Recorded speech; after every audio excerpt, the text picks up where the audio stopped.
The revival of the Intervision Song Contest, once seen as the Eastern Bloc's answer to Eurovision, has returned to the spotlight in spectacular and controversial fashion. Hosted in Sochi, Russia, this year's edition combined glitz, cultural pride, and unmistakable geopolitical undertones as it crowned its new champion. What might otherwise have been a celebration of music quickly became a stage for Russia to flex soft power, showcase alliances, and project its narrative of cultural leadership to the world. A Soviet legacy reimagined. Intervision was first organized in the late 1970s as a socialist counterpart to the West's Eurovision. After decades of obscurity following the Soviet collapse, Russia has sought to breathe new life into it. The contest's relaunch reflects not only nostalgia for past prestige, but also Moscow's determination to reclaim influence in the cultural arena. Unlike Eurovision, which emphasizes diversity and inclusion across a broad spectrum of nations, the new Intervision seems carefully curated to highlight countries aligned with Russia politically or economically. The spectacle in Sochi. The 2025 edition dazzled with state-of-the-art staging, flamboyant performances, and a carefully choreographed narrative of unity among friendly nations. Broadcasters reported millions tuning in from across Eurasia, while the Kremlin celebrated the event as proof of Russia's cultural resilience in the face of Western sanctions and isolation. The show featured performers from Central Asia, the Caucasus, parts of Eastern Europe, and select Middle Eastern nations, each act presented as a symbol of solidarity with Moscow's orbit. But observers noted that beneath the bright lights, the contest was a meticulously designed exercise in politics. Many performers carried subtle political messages in their songs, whether referencing resistance to Western influence, celebrating shared cultural traditions, or invoking themes of sovereignty and strength. And the winner is, this year's crown went to a young singer from Kazakhstan, whose soaring ballad about endurance and unity captured both the jury and popular votes. Her victory was hailed by Russian officials as a sign of deep brotherhood between the two nations. State television quickly amplified the narrative that the win symbolized the strength of the Eurasian partnership. Critics, however, suggested that the outcome was politically convenient, reinforcing Moscow's preferred image of regional harmony under its leadership. Politics at the forefront.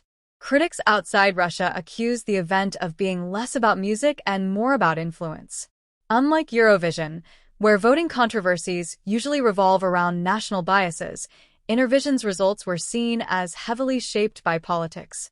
Western analysts described it as a talent show dressed in geopolitics, while some participating artists admitted privately that they felt pressure to conform to the contest's messaging.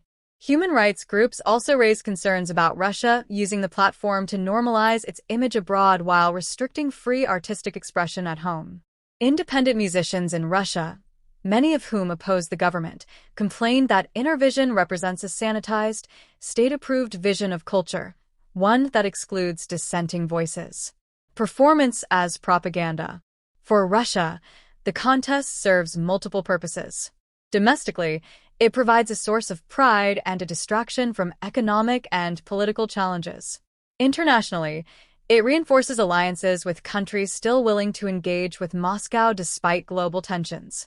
By celebrating shared songs and stories, Intervision builds a sense of cultural cohesion that mirrors Russia's geopolitical ambitions.